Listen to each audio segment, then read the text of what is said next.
last 3 months of the year heading into holiday season can be really busy ones. And sometimes the best thing you can do for yourself is to give yourself a timeout. So let's make the most of the timeout.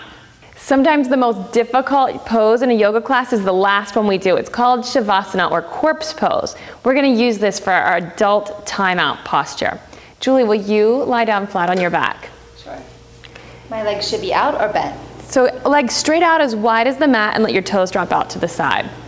One of the most important features of a really restful timeout is to set yourself up for success. So we have a stack of towels here. I bet you all have access to something like that.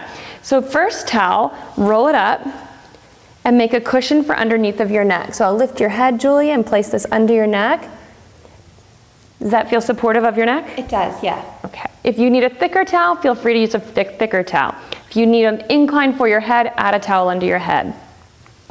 Then with your arms, move them out to the side, place a towel underneath of your wrist, and let your hand relax over the towel. You could use a washcloth as well for a less of a lift. Next, your knees. For your lower back, it's helpful to have your knees softened and even your leg elevated. So some options are to take a thicker towel, place it underneath of your leg, and utilize a rolled up towel for under your knee, and allow your knee to be soft and your leg and ankle to be supportive. You might also feel comfortable with just having your knee lifted up and your feet dropping out.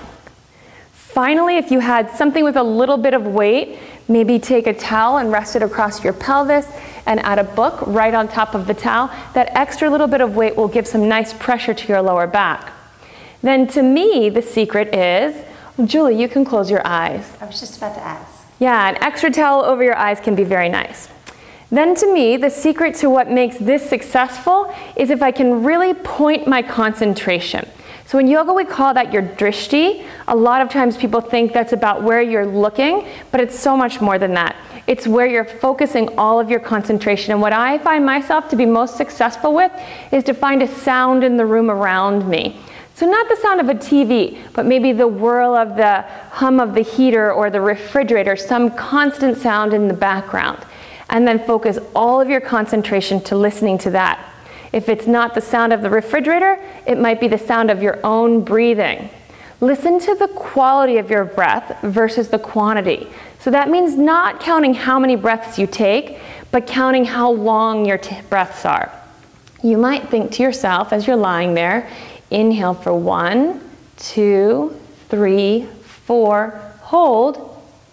Exhale for 1, 2, 3, 4, hold.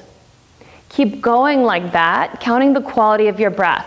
Last thing, it's very stressful to meditate when you know you have to be finished at a certain time. I've found my greatest success in meditation happens when I know I can finish when I'm finished. Whether it's a minute or an hour, it doesn't matter how long it was, it just matters that you got to a sense of peaceful breathing. Meditate when you have a timeless amount of time, and that is your adult timeout. So today I helped Julie to set up all of her props for the optimum adult timeout. But you can at home have your props relatively in the position where you think you might need them, lie down on your back, and position them perfectly. In addition, you can pair this video with any of the other videos that we have already done. Add it to the back side, so do our ab video and the Shavasana video, and start to generate your own private practice.